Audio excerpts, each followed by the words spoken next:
Hi, I'm Dr. Ken Berry, family physician, and for the next few minutes, I'd love to discuss with you a very important topic, and that's childhood diabetes and the 11 warning signs that every parent and every grandparent should know about to look for so that if their child or grandchild is going to develop childhood diabetes, you will catch it as quickly as possible. If you know a parent or grandparent interested in a video like this, please share this video. There's a share button down below this video. You can click and share this on Facebook, Instagram, Twitter, wherever you share videos. Uh, the issue with childhood diabetes is that it often goes on for months and months and months undiagnosed. Now, pediatricians and family doctors are looking closely for childhood diabetes, but they only see your child once or twice, maybe 3 times a year. And if there are no symptoms or signs during that office visit, then they've done their job. But you as a parent, you as a grandparent need to know these 11 warning signs that your child or grandchild may be developing type 1 or even type 2 diabetes. These symptoms and signs could apply to either type 1 or type 2. Type 1 obviously is going to occur typically earlier in life, and it's going to occur in a more slender child on average, but not always. So let's go through these 11 warning signs that your child or grandchild may be developing diabetes. Number one is increased urination. Now, you are around your child and you know how often they urinate during the day. What you're going to notice is that they start to urinate far more often. And so instead of urinating every few hours during the day, they're going to start urinating every hour or even more often. This is a huge red flag that they need to go see the doctor and get the lab work checked that I'm going to tell you about at the end of this video. Number two is increased thirst. Now, if they just came in from playing on the playground, they're going to be thirsty, and that's normal. The thirst I'm talking about is a ravenous thirst that makes them drink a gallon or 2 gallons of water every day, and you'll just be able to compare their thirst versus the thirst of other children when they come into play. The other children get a glass of water and they're done. Your child just keeps gulping the water. That could be a sign that childhood diabetes is coming. Number three is increased hunger. Now, when a child goes through a growth spurt, they're going to eat more, and then they'll have that picky, finicky period where they won't eat much at all. This is a very different thing than growth spurt hunger.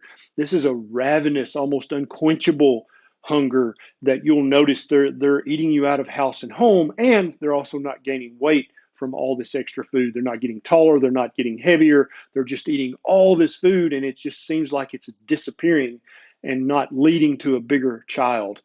Number four is changes in mood and irritability. This is always a red flag, even if it's not diabetes, especially in younger children. Often they won't be able to tell you exactly what's wrong or what's going on.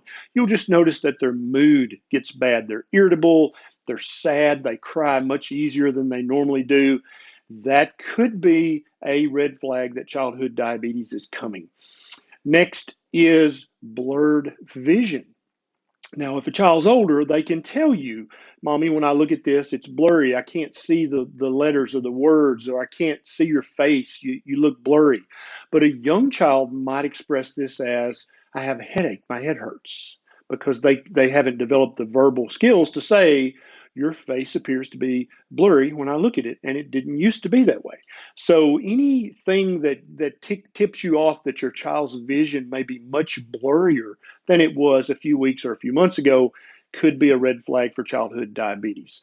Another is fatigue. Now, a lot of kids will go through growth spurts and they'll sleep all the time, and then they'll not sleep. What this is just a day long, day in, day out fatigue. They're not getting up and playing with their siblings or with their friends. They just want to lay around all the time. And this doesn't apply to teenagers. They all want to do that. This is for younger children who typically you couldn't get them to sit still. All they want to do is lay still. And that is a red flag for diabetes as well as many other potential medical conditions. It's time to go see the doctor. Number seven is a big one, and that's weight loss or lack of weight gain. And so if we go back up to number three, that increased hunger, they're eating like a horse, as we say here in the South, but yet they're losing weight, or they're just not gaining any weight at all, or they're rail thin, even though they eat like horse. Though those are kind of classic signs that childhood diabetes may be something that you and your doctor need to consider together. Next is bedwetting or regression. And so this would obviously be after your child is potty trained and then they start soiling their pull-ups again. That's a regression. And that's anytime a child has a physical, medical, or mental condition, one of the ways they cope with that is regressing. And so if your child used to suck their thumb and they stopped, and all of a sudden they're sucking their thumb again, that could actually be diabetes or a host of other medical or mental issues going on. If your child starts bedwetting again, they haven't done that in months and months or a year or two, and then all of a sudden they're wetting the bed every night. That could be many things. It could be bladder infection, which also could come from childhood diabetes, or it could be childhood diabetes. Number 9 is a fruity smell on their breath. Some people describe this as like fruit, a fruity smell. Some people describe it as like a rancid fruity smell. Some people describe it as an acetone smell, like nail polish remover. Now, if your kid just ate a bowl of strawberries, they're going to have fruity breath. Don't worry about that. This is after your child hasn't eaten for a few hours and they happen to be close to you and they have this fruity or acetone smell on their breath. That could be a sign that they're in ketoacidosis, one of the most dangerous things that can come from type 1 diabetes in a child. Number 10 is that your child starts to get repetitive infections of any kind, really. So you had this previously very healthy child, and now this child is getting yeast infections once a month, once every 2 months, or they start getting repetitive ear infections or repetitive sinus infections, just any kind of infection, or if they get a little cut and instead of it healing like it should heal, it takes forever to heal or it gets infected. Any of those things are red flags that something is going on that's not right with the immune system, and that could come from childhood diabetes. Number 11 is dark patches of skin on the neck or in the armpits. This is called acanthosis nigricans. I actually have a video about that if you want to learn more about it. It'll pop up either here or here at the end of this video. But that is an indication that your child is insulin resistant and probably is either pre-diabetic or is developing diabetes. Now, these 11 signs are kind of the classic things that a doctor would look for, but unless you have a doctor living with you, you need to be aware of them as a parent or a grandparent so that you can look for them. And I don't want you to worry. I don't want you to obsess over this, but you do need to know these. So if you see one of these and it happens rarely, it's not a big deal. But if you see multiple ones of these signs and they keep happening over and over, it's time to go see your pediatrician or your family doctor, and it's time to get some blood work drawn. And that's going to involve a needle, and your child probably won't like that. But I promise you, what they'll like less is having undiagnosed diabetes. It destroys a child's life and their future. You don't want that. If they have diabetes, you want to know as soon as possible.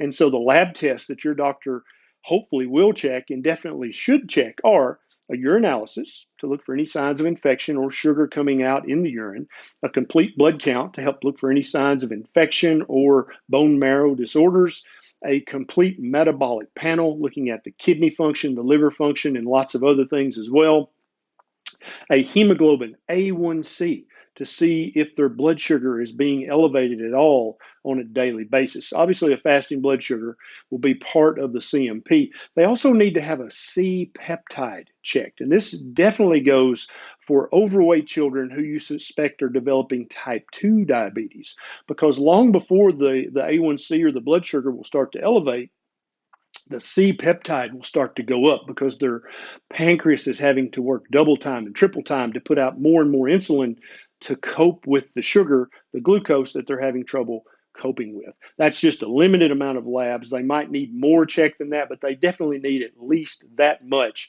to rule out diabetes or prediabetes. And then when I say diabetes, I mean either type 1 or type 2. Those labs will tell you if they have one of them and which one they have. And so I hope this video has helped. Feel free to share this. If you enjoy videos like this, please click the subscribe button that's right down there and the little bell button right beside that. If you click that bell, then every time I get a bright idea, YouTube will send you a notification and you'll be one of the very first to know. That's it for this video. Thanks a lot for watching. This is Dr. Barry. I'll see you next time.